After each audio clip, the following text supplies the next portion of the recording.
Halo Teknolovers, seperti yang kita tahu, TNI terdiri atas 3 matra. Ada TNI Angkatan Darat, Angkatan Udara, dan Angkatan Laut. Nah, demi memaksimalkan tugas TNI, maka dibagi lagi nih jadi beberapa kecabangan. Salah satu cabang milik TNI adalah Polisi Militer atau PM. Tugasnya sebagai penegak disiplin dan hukum di lingkungan militer. Tapi ada lagi nih, namanya Provos yang sama sebagai penegak disiplin dan hukum.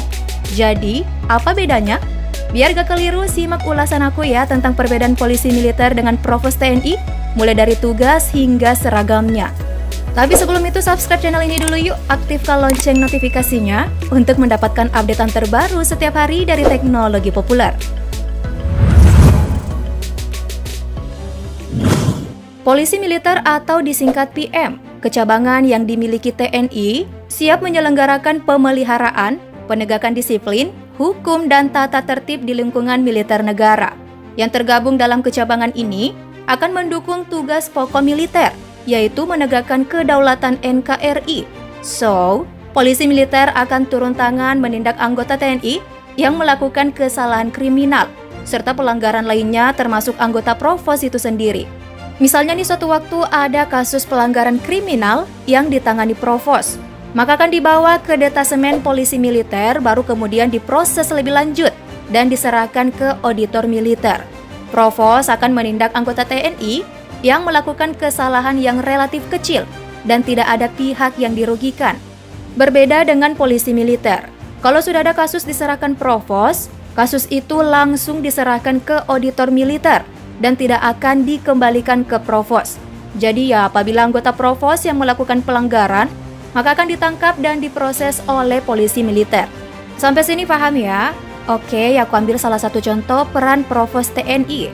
Mereka akan bertindak dalam kegiatan penertiban atribut TNI.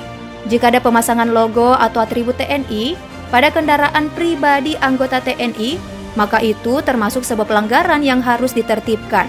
Provos bakal memberikan sanksi, sebab pemakaian logo atau atribut TNI pada kendaraan pribadi anggota TNI, tindakan yang melanggar aturan yang tercantum dalam Undang-Undang Lalu Lintas Nomor 22 Tahun 2009 terkait lalu lintas serta angkutan jalan. Sama-sama sebagai penegak disiplin dan hukum, namun Provos lebih ke lingkup kesatrian, menjalankan penegakan hukum di kesatuannya sendiri. Sedangkan polisi militer, lingkup wilayah kerjanya seperti Kodam maupun Lantamal. Selain menangani kasus yang dilimpahkan Provos padanya, masih ada lagi nih tugas yang harus dikerjakan polisi militer.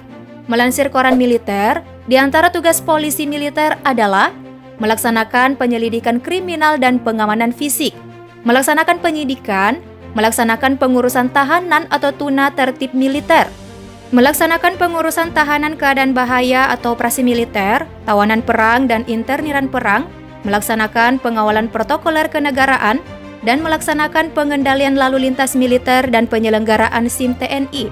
Selanjutnya, jika kita melansir ppid.tni.mil, di Indonesia ada 3 korps polisi militer, yaitu Polisi Militer Angkatan Darat, Polisi Militer Angkatan Laut, dan Polisi Militer Angkatan Udara.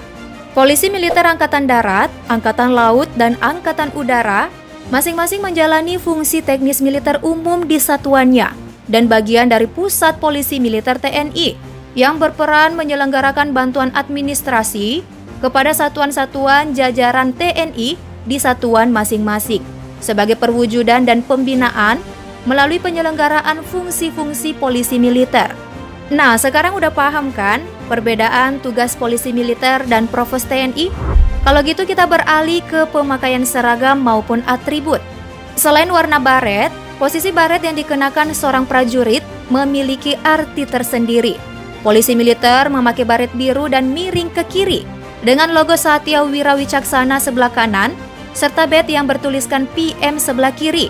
Baret yang dimiringkan ke kiri punya arti bahwa pasukan yang mengenakannya mempunyai tugas keamanan, pengamanan, dan penegakan hukum.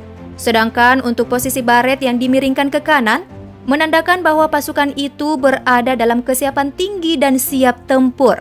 Selain polisi militer, baret dengan posisi miring ke kanan dipakai oleh seluruh prajurit TNI. Sementara Provos hanya mengenakan badge bertuliskan Prov di sebelah kiri baretnya akan disesuaikan dengan kesatuannya. Keberadaan seorang provos dalam kesatuan bisa disebut sebagai tangan kanan dari komandan satuan. Provos diharapkan bisa berperan dalam melaksanakan seluruh tugas secara profesional. Setiap tindakan yang diambil, provos harus mampu melaksanakan tugasnya dengan menerapkan etika dan sopan santun, berpegang teguh pada Sumpah Prajurit, Sabta Marga, dan 8 wajib TNI. Oke deh, udah bisa kan bedain antara PM dan provos? Semoga ulasan tadi menambah wawasan kamu ya. Mari berbagi informasi ini dengan like dan share video ke teman-temanmu. Besok kita jumpa lagi dengan pembahasan yang tak kalah menarik. Thank you for watching.